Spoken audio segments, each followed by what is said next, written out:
Welcome back. This is First Python Notebook Data Analysis on Deadline.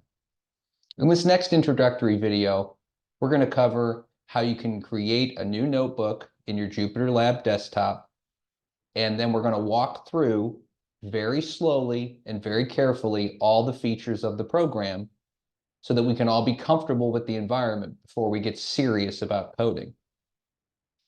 So if you don't have your JupyterLab desktop open, you're going to want to start the program now. You can see here at the bottom that I've saved it as one of my bookmarked applications in my dock. I could click there. If you have it there, feel free to go ahead.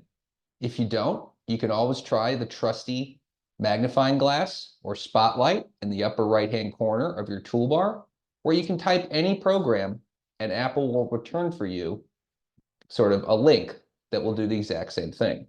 So I'm going to do that and open up JupyterLab Desktop, which will then bounce here onto my screen. And we can see, just as when we first installed it, we have a variety of options of how we'd like to begin. I'm going to start by creating a new notebook, and you should too. I'm going to decline this friendly offer to receive official Jupyter news. No, thank you. Feel free to answer for yourself. And so now we see in front of us the very basic interface of the notebook. The key thing, the thing that you will spend the most time working with, is right there front and center on the canvas or stage of the page, and that is the cell. Cells, or code cells, are where you write your code. It's also where you can write documentation and other outputs to help explain and connect code between individual cells. You're going to end up having a lot of these before you're finished. But when you start with a new notebook, there it is, like a blank page, a single empty cell. Just to illustrate how it works in the simplest possible way, everybody should click into their cell, and then we're going to write the most rudimentary Python possible. We're going to write 2 space plus 2. And this is very simple addition. You could put 3 plus 3 or 1 plus 2 or whatever you might like, but let's just keep it simple here at the outset. Is you write your Python code inside of a cell, and then you want to run that code. And the way that you ask the computer to run it is to hit the play button in the toolbar right there in the middle. Boom. So by running 2 plus 2, you can see that the output, the result of our Python code, 4, comes out right below that cell. Very good. You've written your first Python code. Congratulations. You can put it on your resume. So before we get going any further with the cells, let's do a little bit of a tour of the interface. So we've seen the main tool right there, the cell. But above that is this helpful toolbar, which is just like the iconic toolbars that you've seen using Microsoft Word or Google Docs or any of the many different productivity tools out there in the world.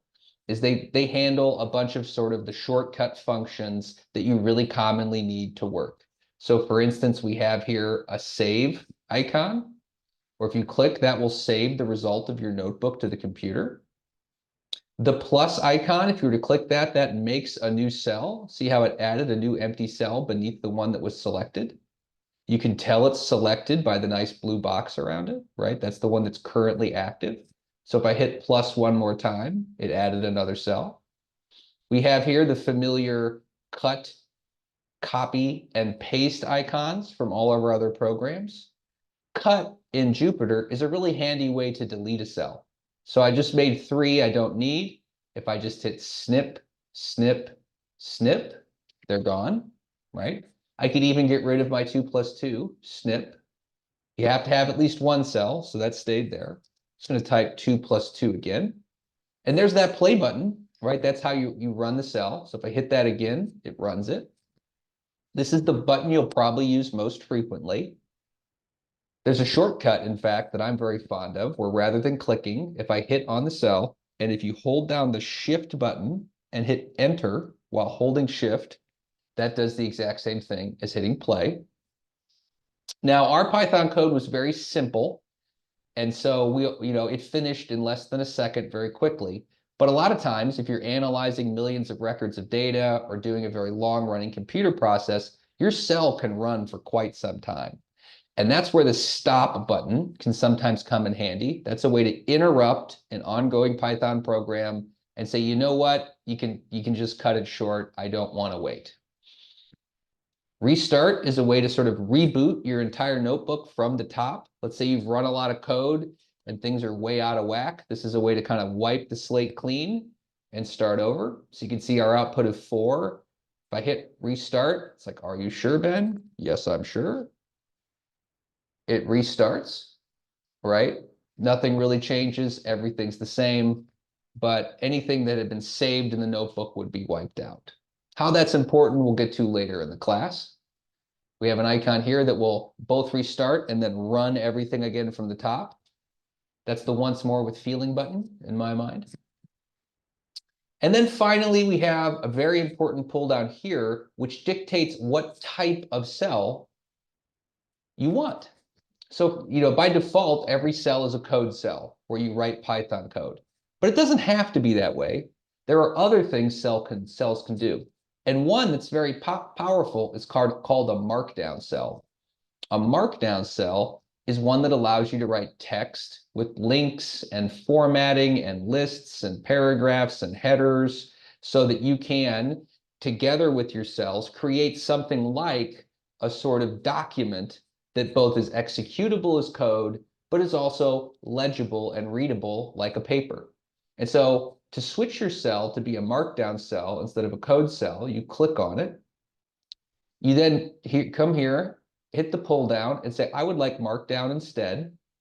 You can see it no longer has the little box next to it, which is sort of a subtle signal. And now in here, I can type any text I would like. And if I run the cell, same thing with the play button, it then appears as sort of formatted text. And you can do more than write text. You can write what's called Markdown, which is a simplified version of HTML. For instance, a single pound sign followed by a space creates a headline or an HTML H1 tag. See how it changed color? So now by doing pound sign space and hitting play, I now have a nice big headline. Play around with this a little bit yourself. You could do by Ben Welsh, would then add my name beneath it. There are ways of writing hyperlinks. I can link to my website, for instance, if don't feel free to keep up, but if you're having fun, go ahead. There's all kinds of different formatting tricks you can use. If you just Google Markdown and look up the Markdown syntax guide, you'll quickly find, the 10 or 12 different tricks that most people use to make headlines, links, format text, lists, and the rest. And by weaving these together with code cells, people make the interactive documents that we think of as Jupyter notebooks. There's a few other tricks I'd like to cover. One is that these cells you can drag and drop to rearrange from top to bottom. All it takes to do that is to click on a cell, get that nice blue box around it to say it's selected. See how now when I'm hovering, I have those 4 arrows as an icon? That's a little hint that this is draggable. So I'm going to click and hold my mouse, then I'm going to drag my Markdown cell to the top, and now boom, it's where a headline should be, right at the top of the page. Your code cells are movable in exactly the same way. I can move 2 plus 2 to the bottom, or I can move it back to where it was before. That same work is possible using the little icons over here on the right, which allow you to move cells up or down, add cells above or below, and of course, delete cells. And so whether you use the hotkeys, whether you use these cell icons, or whether you use the toolbar is entirely up to you. There's not a right or wrong answer. You'll probably see me doing the different techniques interchangeably throughout the class. In addition to those tricks, you have, of course, like most desktop programs, a set of pull-down menus that have all the options we've seen, plus many, many more. There's not too many here that you need to worry about, but one important one I'm going to draw your attention to here in the File menu is about 2/3 of the way down. you see a really helpful link that says rename notebook. The name of our notebook is up in the far upper left of this page, and you can see that it is currently untitled. Not a very exciting name. Let's see if we can do better. So I'm going to click rename notebook, and then I'm going to give my notebook a more descriptive name. I'm going to call it First Python Notebook. And then the file extension is .ipynb, which is a sort of remnant of Jupyter's former name. Before Jupyter notebooks were called Jupyter, they were called IPython for interactive Python. And so that's where the IPython.nb for notebook file extension comes from. Leave that like it is, as you would with any other file extension like .zip or .doc. Hit rename, and now you can see in the upper right, your notebook has a name. It's saved on your file system like any other file. If you go to the View menu, you can click on the File browser, which will open up a left-hand menu that shows where your files are currently being saved. I'm going to stretch this out so it's a little more readable. And we can see that this has been saved by default in my Documents folder, along with a lot of other goofy things from who knows where in my life.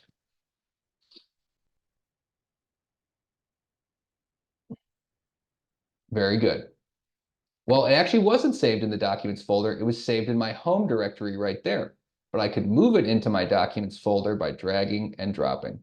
And now there we are in the Documents folder. From the File menu, you can hit the plus button, which will bring up the document launcher, which would allow you to make another new notebook. And so boom, we click here, and now another notebook has been made named Untitled. If I change my mind, I can right-click on it and delete it. And I can go back to the notebook where I started, which was just called simply First Python Notebook. The file browser is one of many useful sidebars. The View menu shows you many others. We won't cover hardly any of these in the class, but they allow a whole lot of advanced usage of Jupyter that you may ultimately find crucial to your work. But for just as a beginner, there's not too much there you need to worry about other than where am I saving my notebook? And now that I see it's in my Documents folder, I could go to my Finder on my computer, click on Documents, and there's the file, just like any other file.